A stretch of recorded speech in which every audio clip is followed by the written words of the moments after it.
Shalom Chavrim, I'm Stephen Ben-Nun. You're watching Israeli News Live.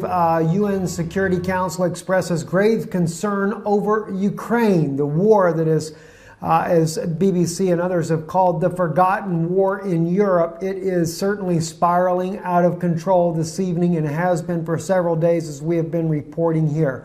The UN Security Council expressed grave concern on Tuesday over the dangerous deterioration in eastern Ukraine and called for a halt to the violence. The members of the Security Council expressed their full support of the sovereignty and territorial integrity of Ukraine. And the Security Council said in a statement, the members of the Security Council called for an immediate return of a ceasefire, regimen.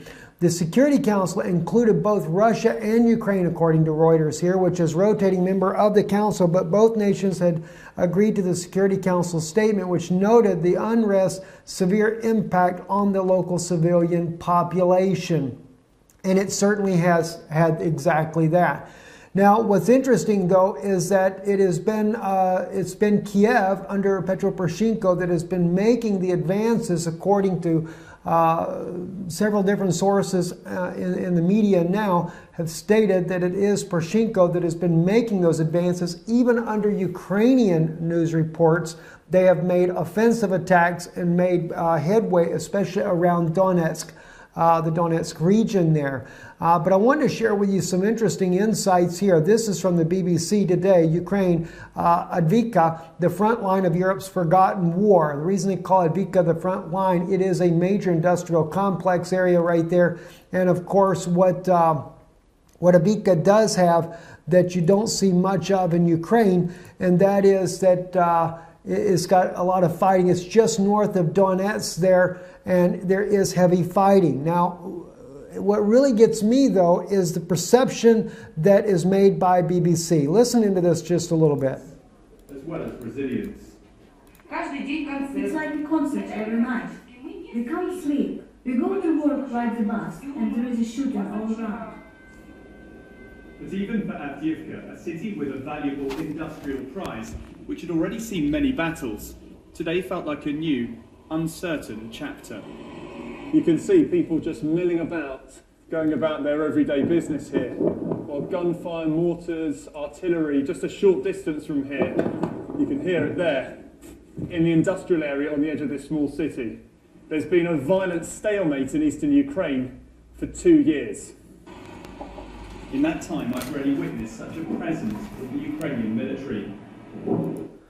Now the thing is, though, is as we see BBC though seems to clearly, they're bringing the Ukrainian side of the story, but very few ever bring the separatist side of the story or share that. That doesn't make mainstream media because the propaganda to beef up Petro Poroshenko continues on in all of the MSM news there. But let me share with you, though, a little bit about what is actually going on. This here is from Patrick Lancaster, and this is a particular portion of the war that is happening where Petro Poroshenko has been lobbing grads and tank shells and etc. inside of their region there.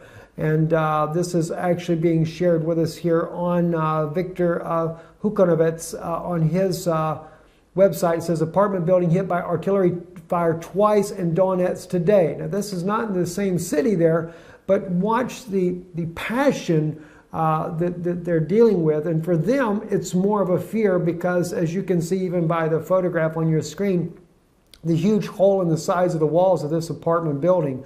Listen to what Patrick says here in this video here.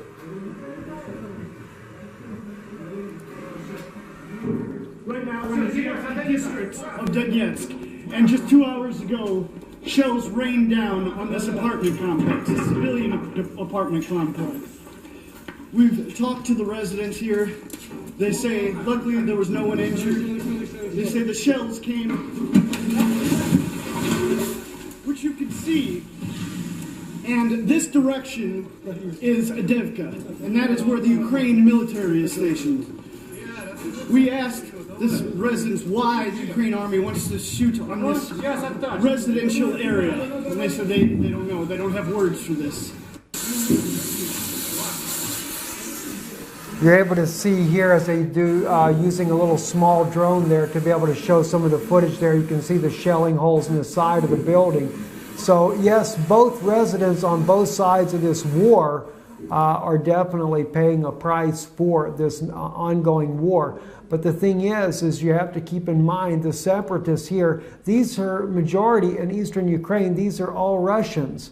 And the question is what are they going to face if their defensive forces that are fighting for them, and no doubt Russia also sending in fighters as well, maybe paid mercenaries, just like Ukraine is using. Ukraine brought in brand new battalions of foreign fighters to fight against the separatists here in eastern Ukraine. But the separatists in eastern Ukraine are faced with genocide if the Ukrainian soldiers break through, because it will not be a good day for these people at all if anything such as this were to happen. Another interesting story too I wanted to bring to your attention that I picked up of earlier today. This is on Global Research, and just to kind of show you, and it does kind of go hand in hand with the war here going on in Ukraine. But this here is a man called Flemish Father Daniel Mais. He's 78 years old, lives in Syria, and he spoke out about the media bias that is going on inside of Syria. And the same type of bias is what's been happening in Ukraine. It says, the title of the article here, the media coverage on Syria is the biggest media lie of our time. An interview with Flemish priest in Syria, something that he stated there. He's 78, like I said, lives in Syria in the 6th century old Mar Yaqub monastery in the city of Qarar, 90 kilometers north of the capital of Damascus. Mr. Daniel has been a witness to the civil war, and according to him, Western reports on the conflict in Syria are very misleading. In short, as he states, quote unquote, the Americans and their allies want to completely ruin the country. That's a shame, isn't it? The interviewer says, you're very critical of the media coverage on Syria. What is bothering you? And of course, Father Daniel states here, which I'm not into calling anybody father, but we'll just say Mr. Daniel here says the idea that a popular uprising took place against President Assad is completely false. I've been in Qarar since 2010, and I have seen with my own eyes how agitators from outside Syria organized protests against the government and recruited young people. That was filmed, aired by Al Jazeera to give the impression that a rebellion was taking place. Murderers were committed by foreign terrorists against the Sunni and Christian communities in an effort to sow religious and ethnic discord among the Syrian people. While in my experience, the Syrian people were actually very unified. Before the war, this was a harmonious country, a secular state in which different religious communities lived side by side peacefully. There was hardly any poverty, education was free, and health care was good. It was only not possible to freely express your political views, but most people did not care about that. So this was interesting to say that. The interviewer says, Mother Agnes Miriam of your Mar Yaqub St. Jacob Monastery is accused of siding with the regime. She has friends at the highest level.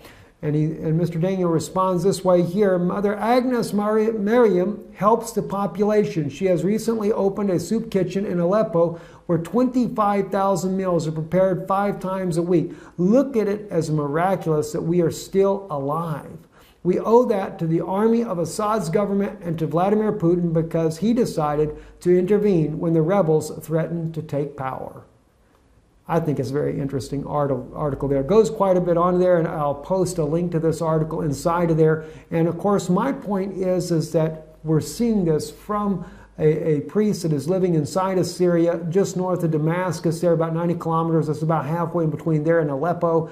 And he has seen this firsthand for himself, exactly what has been going on. Imagine if that is happening there. What do you think is happening in Ukraine? And by the way, speaking of churches, we have heard that that is another thing that is happening by the Ukraine government. They are targeting again the churches inside of eastern Ukraine, using precision-guided bombs to take those churches out. If you don't think it's a religious war, do a little digging. You'll find out, again, it's another way that Rome would like to silence the Eastern Orthodox Church. I'm Stephen Ben-Nun. You're watching Israeli News Live. Shalom.